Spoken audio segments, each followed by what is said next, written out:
بسم اللہ الرحمن الرحیم۔ السلام علیکم۔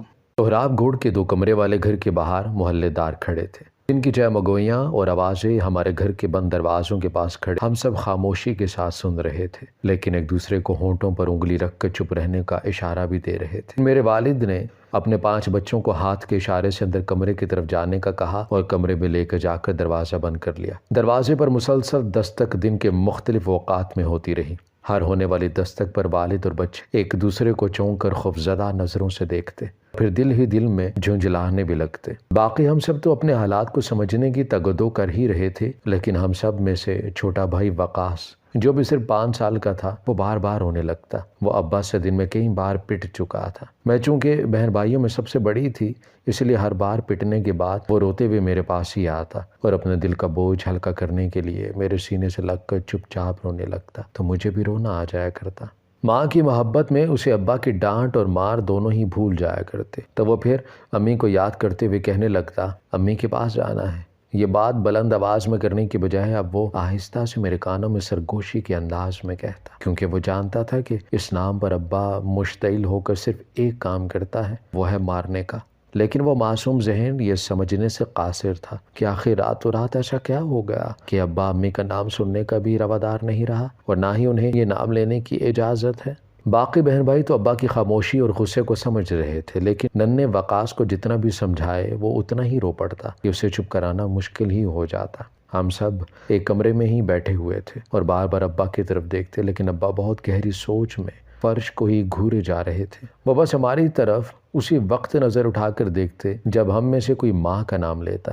اس وقت ان کی آنکھوں میں ایک عجب دیوانگی ہوتی، جسے دیکھ کر میرے ساتھ ساتھ باقی بہن بھائی بھی ڈر کر میرے ساتھ لگ کر بیٹھ جایا کرتے۔ وقاص کو بھوک لگ رہی تھی، باقی بہن بھائی بھی میری طرف شکایتی نظروں سے دیکھ رہے تھے، تو میں آہستہ سے اٹھی اور کچن میں آئی۔ جانے کیوں کچن میں داخل ہوتے ہی بہت ساری یادیں میرے ارد گرد گھومنے لگی اور میں ان یادوں میں گم ہو گئی۔ کئی بار اسکول سے واپسی پر بیگ چارپائی پر پھینک کر کچن میں دوڑ جایا کرتی تھی، جہاں امی بڑی سی پیڑھی پر بیٹھے مٹی کے تیل کے چولہے پر روٹیاں سیک رہی ہوتی تھی۔ امی بھوک لگی ہے، کب تک روٹی پکے گی؟ میں کچن میں آ کر اماں کو کہتی تو وہ غصے بھری نظر سے میری طرف دیکھا کرتی۔ روٹی پکاتے ہوئے وہ بیزاری سے کبھی بول دیا کرتی کہ صبر کرو اور کبھی چپ بھی رہا کرو، لیکن ان کا ایک ہاتھ روٹی اور دوسرا ہاتھ کی انگلیاں موبائل پر مصروف رہتی۔ باری باری ہم سے بہن بھائی کچن میں کھانا پکنے کے مراحل اور امی کی موبائل پر ایکٹیویٹی دیکھتے رہتے اور پھر صبر سے جا کر کمرے میں ٹی وی لگا کر بیٹھ جایا کرتے۔ لیکن آج امی کی غیر موجودگی میں پہلی بار روٹی توے پر ڈالتے ہوئے اور ہاتھ جلاتے ہوئے وہ بے شمار یادیں جو میرے ذہن میں آئیں تو بے شمار آنسو چپ چاپ میرے گالوں پر لڑک گئے۔ امی کہاں چلی گئی ہو؟ واپس آ جاؤ۔ میرے دل کی فریادیں میرے لبوں پر آ کر دم توڑنے لگی۔ میں جو کل رات سے خود کو قابو کرنے کی کوشش کر رہی تھی، ضبط کی سبھی حدیں پھلانگ کر رونے لگی۔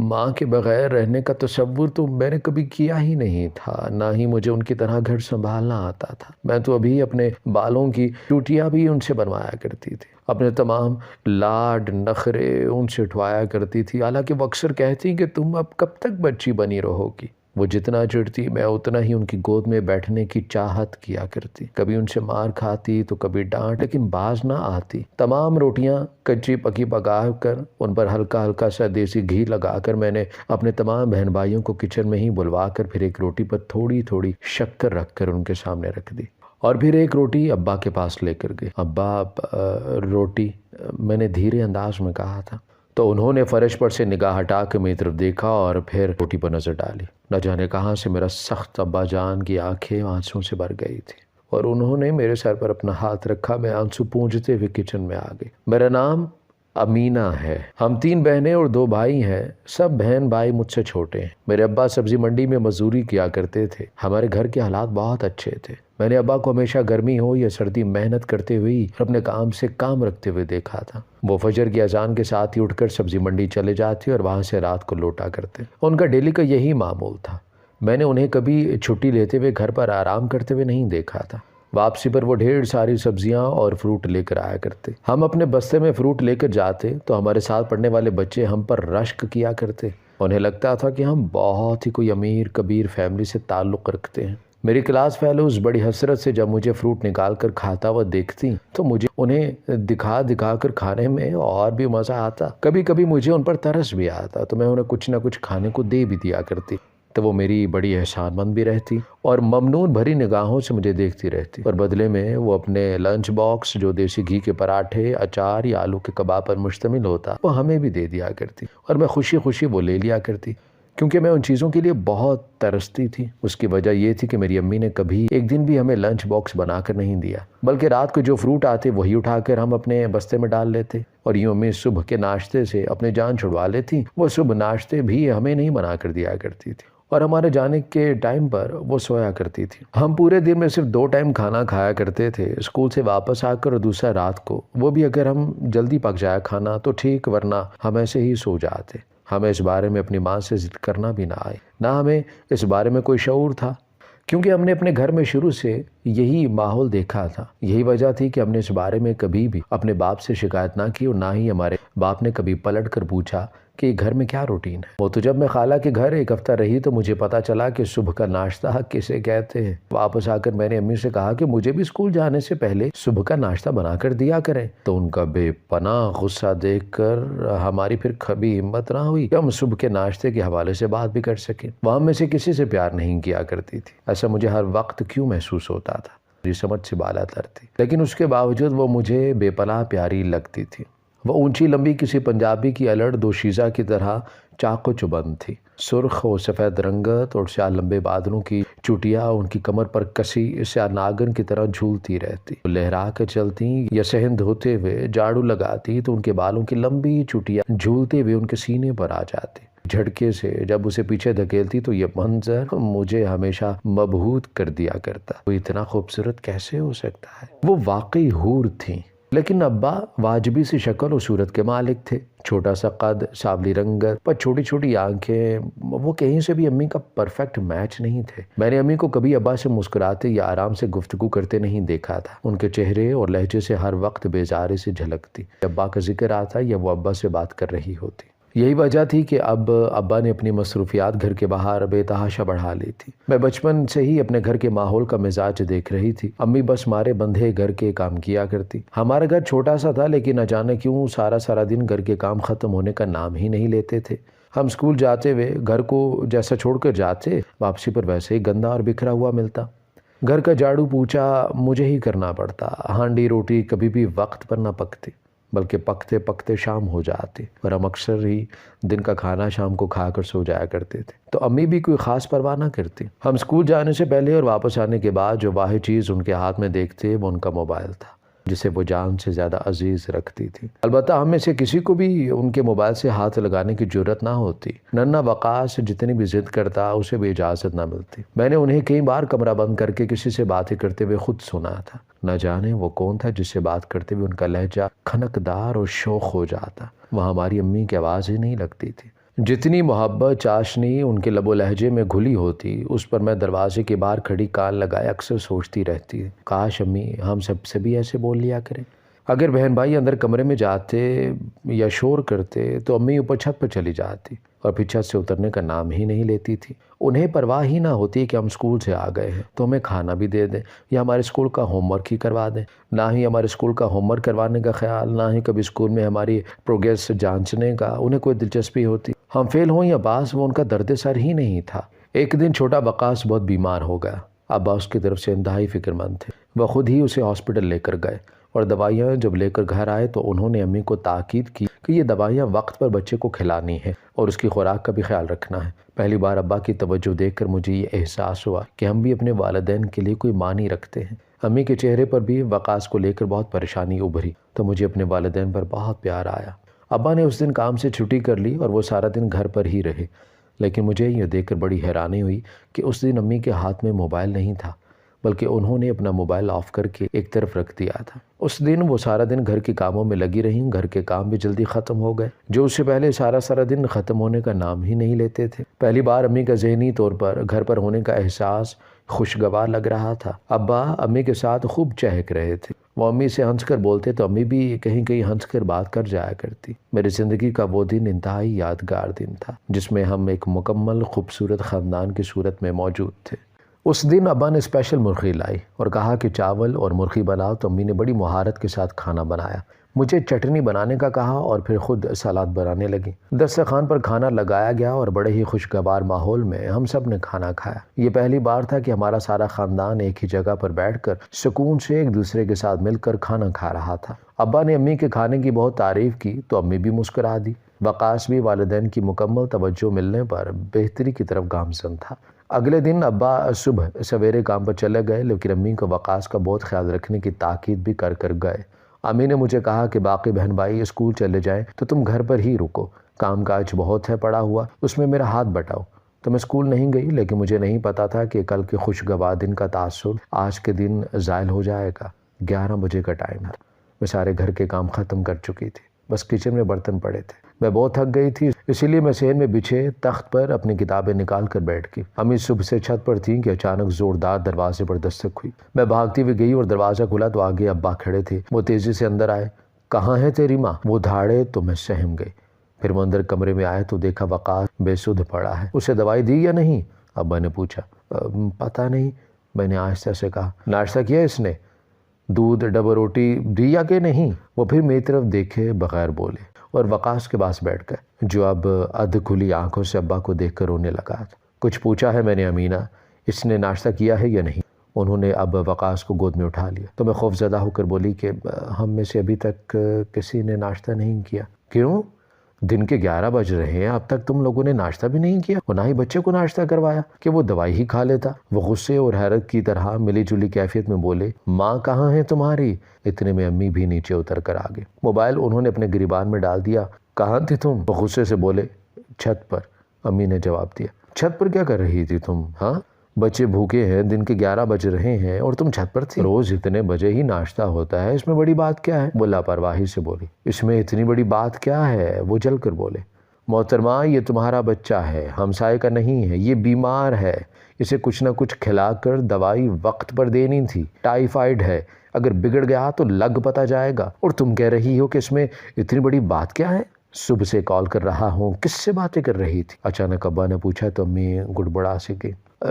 رابعہ کی کال تھی، وقاص کا پوچھ رہی تھی۔ صاف لگ رہا تھا کہ وہ جھوٹ بول رہی اور جھوٹ بھی اس شخص سے جو بازار میں بیٹھ کر سارا دن ہر طرح کے لوگوں کو ڈیل کرتا ہے۔ ابا کی آنکھوں میں شک سا لہرایا تھا۔ امی اس وقت مکمل بنی ٹھنی ہوئی تھی، لپسٹک، کنگھی، دنداسا سب کچھ کر رکھا تھا۔ میں صبح 7 بجے سے کال کر رہا ہوں، تم رابعہ سے اتنی دیر کیا باتیں کرتی رہتی ہو کہ 1 منٹ کے لیے بھی تمہیں میری کال اٹینڈ کرنے کی فرصت نہ ہوئی؟ عذاب بن گئی ہے یہ زندگی، ہر وقت کٹہرے میں کھڑے رہو، ہر وقت پل پل کا حساب دو۔ وہ پیر پٹکتی ہوئی کمرے سے نکل گئی تو ابا بھی غصے سے ان کے پیچھے آئے۔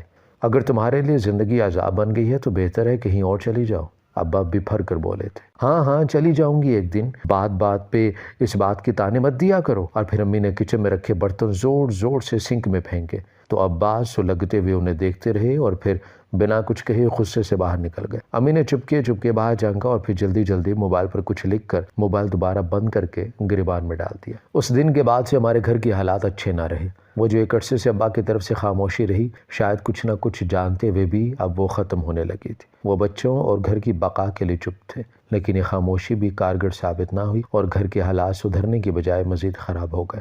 ابا اماں کی طرف سے لاپرواہی برتنے پر لڑتے، اکثر گھر اور بچوں کا واسطہ دیتے، خاص کر بچیوں کا۔ نہ جانے کیا کیا بولتے تھے، جو اکثر میری کم عمری کی وجہ سے مجھے تو سمجھ نہیں آتا تھا، لیکن اکثر یہ بات ضرور سمجھ آ جاتی جب وہ کہتے کہ آج بیٹیاں چھوٹی ہیں، کل بڑی ہوں گی، ان کے رشتے ناتے ہیں، کچھ تو خیال کرو۔ ماں کا ایک غلط قدم بیٹیوں کے لیے سسرال میں عذاب بنا دیتا ہے، لیکن امی ایسے میں انہیں ترکی با ترکی جواب دیا کرتی، تب ابا چپ ہو جاتے۔ امی نے ٹک ٹاک پر بھی اپنا اکاؤنٹ بنا لیا اور اس بات کا پتہ جب ابا کو چلا تو وہ بے حد غصے میں آ گئے، لڑے، گالی گلوچ کی، یہاں تک کہ امی پر ہاتھ بھی اٹھایا، لیکن امی بھی اپنے کام سے پیچھے نہیں ہٹی۔ امی دن رات مصروف رہنے لگیں، ہر وقت سجی سوری رہتی، بلکہ اب تو پارلر بھی جاتی، اپنی خوراک اور آرام کا حد سے زیادہ خیال رکھنے لگی تھی، جس کی وجہ سے وہ دن بدن بے انتہا خوبصورت اور زیادہ جوان دکھنے لگی تھی۔ انہوں نے ابا سے لڑ جھگڑ کر کام والی بھی لگوا لی اور سارا دن گھر کو کام والی کے سپرد کر کے اپنے شوق کی تکمیل کرتی رہتی، لیکن ابا کو امی کی نئی ایکٹیویٹی اور موبائل کی مصروفیات ایک آنکھ نہیں بھا رہی تھی، اس لیے ان کے لہجے میں اکثر تیر کے نشتر چھپے ہوتے۔ پھر ہمارے گھر ایک دن قیامت ٹوٹی۔ امی گھر سے دوپہر کو نکلی اور شام ہو گئی، لیکن وہ واپس نہ لوٹی۔ تو ہم سب بہن بھائی بہت پریشان ہو گئے۔ میں نے ابا کو کال کر کے بتایا کہ امی ابھی تک گھر نہیں آئی اور وقاص بہت بری طرح رو رہا ہے، کسی طور پر بھی چپ نہیں کر رہا۔ تو وہ بھی فکر مند ہو گئے۔ ابا اپنا سارا کام چھوڑ کر گھر آئے اور اپنے جاننے والوں کے ہاں اور محلے میں بھی 2-3 گھر جن کے گھروں میں امی کا بہت زیادہ آنا جانا تھا وہاں پر بھی پتہ کروایا، لیکن انہوں نے کہا کہ وہ تو صبح سے آئی ہی نہیں ہے۔ تو ابا کی پریشانی اور بھی بڑھ گئی کہ کہیں امی کا ایکسیڈنٹ نہ ہو گیا ہو۔ وہ تھوڑی دیر انتظار کرتے رہے۔ پھر پولو جا کر پتہ کیا تو انہوں نے کہا کہ وہ تو پچھلے 1 ماہ سے یہاں نہیں آئی۔ تو ابا پر حیرتوں کے پہاڑ ٹوٹ پڑے، کیونکہ امی تو روزانہ پولو کا کہہ کر نکلتی تھی، اور اگر وہ پارلر نہیں جا رہی تھی تو کہاں جاتی تھی؟ شک کے ناگ پھیل رہے تھے، لیکن کوئی سرا نہیں مل رہا تھا کہ جہاں جا کر اس تمام معلومات کا پتہ چل سکے۔ ابا تھک کھا کر جب گھر آئے تو اپنا سر پکڑ کر بیٹھ گئے۔ ہم سب بہن بھائی ان کے ارد گرد آ کر جمع ہو گئے۔ میں نے فٹافٹ پانی کا گلاس رکھ کر ان کو دیا اور پھر میں کچن میں ان کے لیے کھانا گرم کرنے کے لیے چلی گئی کہ اچانک ان کے موبائل کے رنگ ٹون بجنا شروع ہوئی۔ ابا نے جو ہی کال اٹینڈ کی تو فوراً چیخے، رضیہ تم کہاں ہو؟ بغیر بتائے کدھر چلی گئی تھی؟ دوسری طرف سے جو کچھ بھی کہا گیا اس نے ابا کی آواز کو خاموش کروا دیا تھا۔ وہ خاموش نظروں سے ہماری طرف دیکھنے لگے اور پھر امی کو مناتے ہوئے کہنے لگے، رضیہ ایسا مت کرو، تم بچوں والی ہو، لوگ کیا کہیں گے؟ اپنے جس آشنا کے ساتھ تو بھاگ گئی ہے وہ صرف کچھ ہی عرصہ تیری جوانی مستانی کے ساتھ کھیلے گا اور پھر تجھے اندھے کنویں میں دھکا دے دے گا۔ اس سے پہلے کہ تو پچھتائے لوٹا، تجھ کو بچوں کا واسطہ۔ ابو گڑ گڑائے تھے۔ میرے سر میں ایک ہی بات کی تکرار ہونے لگی، امی کسی آشنا کے ساتھ بھاگ گئی؟ رات ہی تو خبروں میں قتل کی لرزہ خیز خبر ٹی وی پر سنائی دی تھی کہ بیوی کے آشنا کے ساتھ بھاگنے پر اس کے شوہر نے دونوں کو قتل کر دیا۔ اگر ابا نے بھی ایسا کیا تو میرے ہاتھ پیر پھول رہے تھے۔ میرے بہن بھائیوں کو اپنے سینے سے لگا لیا۔ دوسری طرف کال اب بھی چل رہی تھی۔ میں اپنی سوچوں سے باہر نکلی اور پھر توجہ دینے لگی، جانے دوسری طرف سے کیا کہا گیا۔ تو ابا پھر بولے، تیرے یارانے کا مجھے پتا تھا رضیہ، لیکن میں چپ رہا کہ شاید تو سدھر جائے۔ تجھے ہر سکھ اسی لیے دیا کہ تجھے کہیں کمی محسوس نہ ہو اور تیرا دل گھر میں اور بچوں میں لگا رہے، لیکن تو پھر بھی دھوکہ دے گی۔ اس کا علم نہیں تھا مجھے۔ اب بھی وقت ہے، آ جا، میں تجھے معاف کر دوں گا۔ اب کسی کو اس بارے میں پتہ بھی نہیں چلا، لیکن دوسری طرف سے سلسلہ منقطع ہو گیا اور اب ابا فون پکڑ کر پھوٹ پھوٹ کر رونے لگے۔ امی کے گھر سے بھاگنے کی خبر جنگل کی آگ کی طرح پھیل گئی تھی اور محلے سے اٹھ کر لوگ ہمارے دروازے پر جمع ہونے لگے۔ ابا اپنی ہی رسوائی پر زخم ہو گئے تھے۔ وہ کس کس کو اپنی ذلت کی داستان سناتے۔ لوگ تو چٹپٹی خبر سننے آتے تھے، انہیں بھلا ہمدردی تھوڑی تھی ہم سے۔ محلے دار دروازہ دستک رہے لیکن ابا نے دروازہ نہیں کھولا۔ وہ کسی کا بھی سامنا نہیں کرنا چاہتے تھے۔ پھر خاموشی سے ابا نے یہ محلہ آدھی رات کو چھوڑ دیا اور نئے علاقے میں شفٹ ہو گئے۔ اس محلے میں آنے سے پہلے ابا نے ہم سب کو سمجھایا کہ منہ بند رکھنا، اگر کوئی امی کے بارے میں پوچھے بھی تو کہنا کہ ہماری امی مر گئی ہے۔ اس محلے میں شفٹ ہونے کے بعد ابا کے کام کی روٹین بھی بدل گئی۔ اب وہ صبح 9 بجے جاتے اور شام ہونے سے پہلے ہی گھر واپس آ جاتے۔ ہم سب بہن بھائیوں کو انہوں نے گھر کے نزدیک ایک پرائیویٹ اسکول میں داخل کروا دیا، جہاں کی ٹیچر بھی ہمارے محلے میں رہا کرتی تھی۔ تو ابا نے مجھے ان کے پاس ٹیوشن بھی لگوا دی، کیونکہ میرے میٹرک کے امتحان ہونے والے تھے۔ ٹیچر رخسانہ کے والدین فوت ہو گئے تھے اور اب وہ اپنے ماموں کے ساتھ رہا کرتی تھی۔ گھر میں کل یہ 2 ہی افراد تھے۔ ان کے ماموں اسلم بہت اچھے تھے۔ ہم سب بچوں کو ٹافی وغیرہ بھی دیا کرتے اور باقی بچوں کی نسبت ٹیچر رخسانہ اکثر مجھے کمرے میں پڑھاتی، ساتھ ساتھ اپنے کمپیوٹر کا کام بھی کرتی۔ ابا ماموں اسلم سے مل چکے تھے اور وہ انہیں ایک بہت سلجھا ہوا انسان سمجھتے تھے۔ ابا اسکول اور ٹیوشن کے سلسلے میں ٹیچر رخسانہ سے مل چکے تھے اور انہیں ہماری ٹیچر اچھی لگی، تو انہوں نے اپنے جاننے والے کے توسط سے باعزت طریقے سے رشتہ بھیجا۔ اور حیرت کی بات یہ ہے کہ ہماری ٹیچر نے رشتہ قبول کر لیا اور پھر ان کے گھر آنا جانا ایسے ہو گیا جیسے گھر کی بات ہو۔ میں اکثر راتوں کو بھی ٹیچر کے ہاں رہنے چلی جاتی، تو ابا منع نہیں کیا کرتے تھے۔ ایک دن میں ٹیچر کے پاس پڑھنے گئی تو انہوں نے مجھے ذہن تیز ہونے کی دوا دی اور پھر اس کے بعد اکثر وہ مجھے دوا کھلا دیتی، جس سے میرا جسم موٹا ہونے لگا۔ ایک دن ابا نے میرے جسم میں غیر معمولی تبدیلیاں دیکھیں تو بھڑک گئے، خاص کر میرا نکلا پیٹ اور اکثر دل خراب ہونے کی کنڈیشن دیکھ کر ابا کا خون کھول اٹھا۔ وہ مجھے مارنے کو دوڑے۔ ماموں اسلم اور میری ٹیچر جو اب ان کی منگیتر تھی، ان کے سامنے بھی یہ معاملہ رکھا کہ کیا کرنا چاہیے۔ مجھے نہیں معلوم کہ انہوں نے کیا کہا، لیکن اب ابا نے میری شادی فوراً اپنے دوست کے بیٹے کے ساتھ طے کر دی اور سادہ سا نکاح کر کے مجھے رخصت کر دیا۔ سہاگ رات میرے خاوند نے مجھے دیکھا تو تھوڑی دیر کے بعد ہی وہ غصے سے چیخنے لگا، کہنے لگا کہ تم تو پہلے سے ہی استعمال شدہ ہو، کس کے ساتھ منہ کالا کر کے اپنے گناہ میرے سر ڈالنے لگی ہو؟ میں ہکا بکا اس کے منہ کی طرف دیکھنے لگی۔ یا خدا، یہ کیا سن رہی ہوں میں؟ اس سے پہلے کہ کچھ بولتی اس نے دھکے مار کے مجھے گھر سے باہر نکال دیا۔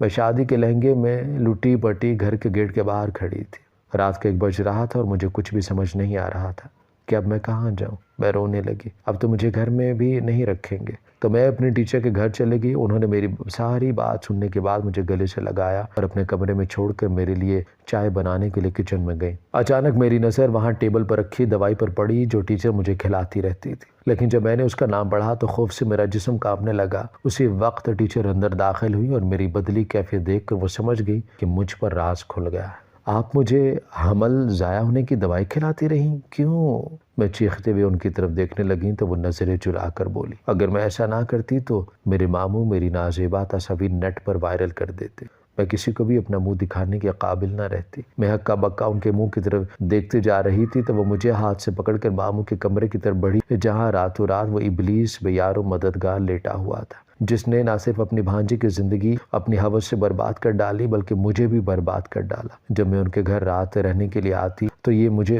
دودھ میں بے ہوشی کی دوا دیتا، اور جب میں دنیا سے ماورا ہو کر سو جایا کرتی تو یہ رات بھر میرا نہ صرف ریپ کرتا بلکہ میری ویڈیو بھی بناتا۔ آج قدرت نے اس مقام پر لاپڑخا کے 1 انچ جسم کو ہلا نہیں سکتا۔ میں خوف کے عالم میں اس ابلیس کو دیکھے چلی جا رہی تھی کہ مجھے اچانک ٹیچر کی آواز سنائی دینے لگی، میں نے تمہارے ابا کا پرپوزل اس لیے قبول کیا تھا کہ شاید اس طرح میں سے گند سے نکل سکوں، لیکن مجھے علم نہ تھا کہ یہ شخص تمہیں بھی برباد کر دے گا۔ اس نے مجھے خاموش رکھنے کے لیے میری نازیبا تصویر کی دھمکی دی کہ اگر میں نے اپنا منہ کھولا تو پھر میں اپنا منہ دکھانے کے کہیں بھی قابل نہ رہوں گی۔ میں بہت مجبور ہوگی، اسی لیے تمہیں یہ حمل کی گولیاں کھلاتی رہی تاکہ تمہارا حمل ضائع ہو جائے۔ جب ایک دن تم نے مجھے کہا کہ باجی مجھے 2 ماہ سے پیریڈز نہیں ہو رہے تو ماموں اسلم نے تمہاری باتیں سن لی اور انہوں نے مجھے کہا کہ تمہیں یہ گولیاں کھلاؤں۔ رخسانہ باجی میرے ساتھ ہاتھ جوڑے کھڑی تھی۔ اس کا مطلب ہے کہ میں بے گناہ تھی۔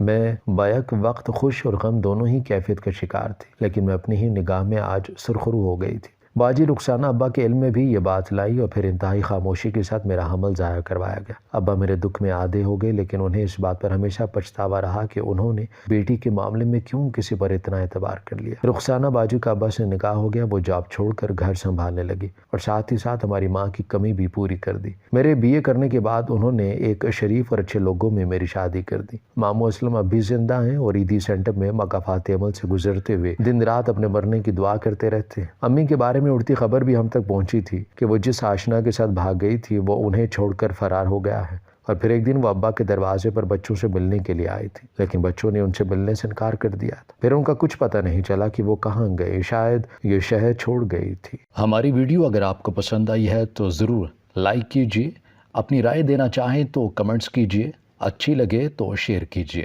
اس کے ساتھ ساتھ اگر آپ نے ہمارا چینل سبسکرائب نہیں کیا تو ضرور کیجیے اور بیل آئیکن پر لازمی کلک کیجیے تاکہ ہماری ہر آنے والی ویڈیو آپ تک بر وقت پہنچ سکے۔